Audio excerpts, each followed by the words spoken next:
احنا درنا بعض الاخطاء، ولكن على حسب رايي لولا يعني البطاقه الحمراء يعني هي اللي خطات علينا في اللعب، لان عودنا شفنا اللقطه يعني من المستحيل بطاقه حمراء لهذا على الانذار وهو الانذار الثاني، وبالتالي البطاقه الحمراء. لو رجعنا الاسلوب اللي تدخل به اللاعب هي اخف كثير من حالات اخرى لم يشهر فيها البطاقه، ولكن يستحق اللاعب البطاقه الصفراء الثانيه ومن ثم البطاقه الحمراء. اخر حاله مستحيل بطاقه حمراء لهذا الامر. تكلمت في بعض الاحيان، نقول دائما ما نحبش نتكلم على الاخطاء التحكيميه. الان بالفار بالامور كلها ما يقدروش يحكموا، ما نقولش يعني هذا اللي كان يغير، ولكن تلعب 10 امام منتخب مثل المغرب في طقس كما هذا، في رطوبه كما هذه، يعني من الصعب. ولكن هذه كره قدم، ما كناش نوقعوا هذا السيناريو. لما نلعبوا ب10 عندما تلعب 10 مع لاعبين ضد المنتخب المغربي، نظن باللي هذا نتيجه منطقيه، وحنا لازم نصلحوا روحنا وكما يقول لك بالتوفيق للمنتخب المغربي. يمكن القول ان المنتخب المغربي انتصر اليوم بالاداء والنتيجه بغض النظر عن البطاقه الحمراء. حاولتم استدراك الامر، لكن في نهايه المطاف الكلمه الفصل كانت واقعي الامر. يعني الحق الاداء لعبوه بطريقه محكمه، احنا حاولنا باش نلعبوا ضد هذا المنتخب القوي يعني على حسب الامكانيات تاعنا، ولكن الانسان يكون انسان واقعي ويعني يستعرض بقوه الخصم. يعني ظهر يعني بحيله بخبره بتجربه كاس العالم يعني دمي فينال، يعني سيمي فينال كاس العالم، مش اي فريق اللي يقدر يلحق المستوى هذا. ولكن حاولنا، ولكن هذه كره قدم، كره قدم، وفي المستقبل ان شاء الله نحاولوا باش نصلحوا الاخطاء. الفار لا يتدخل في البطاقه الصفراء الثانيه. اخطاء تحكيميه يمكن ان تحصل في اي مباراه، وسيكون معنا خبير التحكيم بعد. هو ليس كارت احمر مباشر، هي كارت ثاني. صحيح. والتهور يلعب به المنتخب التنزاني كان يستحق في عده فترات انه ياخذ كارت احمر. الدليل على ذلك التغييرات اللي قام بها وليد، 2 تغييران كان اضطراريين. الزلزولي خرج مصاب، الناحي خرج مصاب، كان هناك اندفاع. سوف ننتظر 5 لاعبين يخرجوا مصابين عشان نعطي الكارت احمر، والحكم نبه كم مره اللاعبين على الخشونه الزايده. لذلك فلا اظن انه هو مبرر ان المنتخب التنزاني كان يستحق على الاقل كارت احمر. جات في ميروشي، اخذها ميروشي، ولكن هذا لا ينزع اي شيء من سيطره المنتخب المغربي على المباراه. وبالعوده على المباراه انا كنشوف بان افضل لقطه هي لقطه نصيري عندما احتفل وهو على الدكه، يعني احتفل بالهدف، وتلك الروح وكل الزمان اول لاعب يحتفل بالدكه. وهذه اللقطه الجميله ممكن صحيح ناخذها، لان هذه تعني الشيء الكثير، ان هناك روح، ان هناك حياه في هذه المجموعه، وهذا مهم جدا انها تعطينا انطباع ان المنتخب المغربي خلفه جمهور، خلفه ايضا الناس تؤازره، وايضا هناك مجموعه شاعره تشعر بالمسؤوليه. نعم. وبما اننا تحدثنا عن تلك اللقطه التي تسببت في بطاقه حمراء للاعب المنتخب التنزاني، سنتحول الى الكابتن جمال الغندور خبير التحكيم في بي إن سبورتس لمتابعه ابرز اللقطات والحالات في هذه المباراه. مساء الخير. مباراة المغرب مع تنزانيا أدارها الحكم حاج محمد من تشاد. هي عنوان المباراة هو الكثير من الحالات الخشنة والتدخلات، بعض التدخلات التي تجاوزت الحد في هذه المباراة.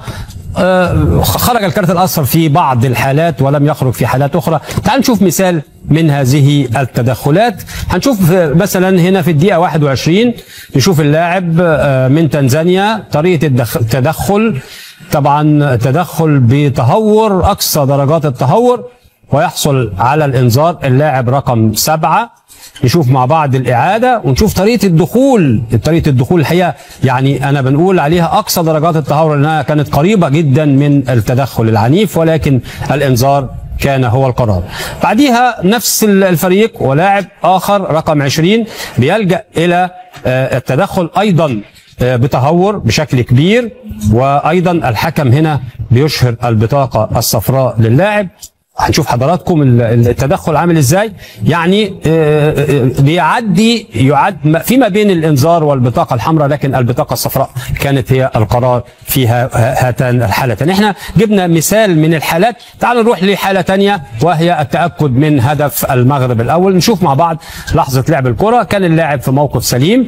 نشوف ادي لحظه لعب الكره، لم يكن اي لاعب من الفريق المغربي في موقف تسلل في لحظه لعب الكره، وبالتالي عندما ترتد الكره من حارس المرمى الى اي لاعب يسجل الهدف هو في موقف سليم من البدايه.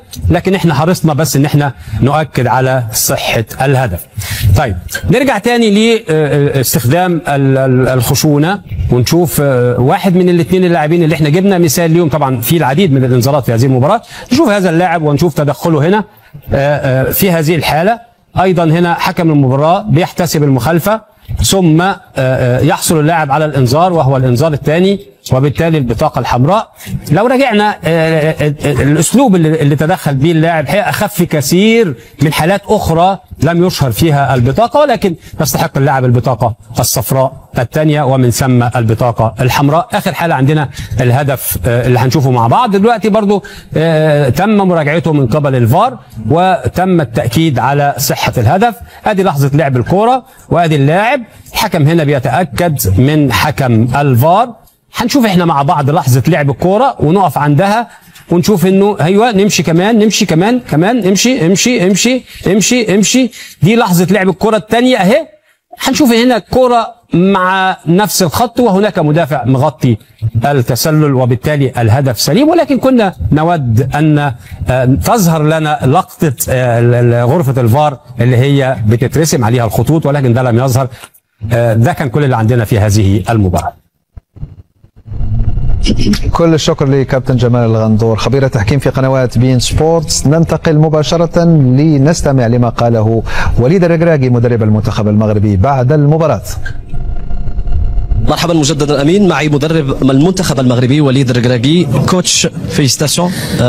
كوتش تهانينا. اذا تحدثت المؤتمر الصحفي عن اداره المباراه، واعتقد انها اعطت ثمارها اليوم، خاصه ان توقيت الهدف الاول هو منحر الفريق. نعم، هذه المباريات الصعبه عليك ان تفتح بها التسجيل، ثم عليك ان تدير الجهود. كان هناك بعض التراخي في بداية الشوط الثاني وتركنا الكرة للمنافس، وكان علينا أن ندرك ذلك. تصرفنا جيدا في المباراة، وأعتقد أننا سنحسن مردودنا بفضل هذه الثلاث نقاط مهمة جدا لرفع منسوب الثقة. وأنا فخور جدا باللاعبين، حتى الاحتياطيون الذين دخلوا أعطوا الإضافة، ونأمل أن نكبر خلال المنافسة.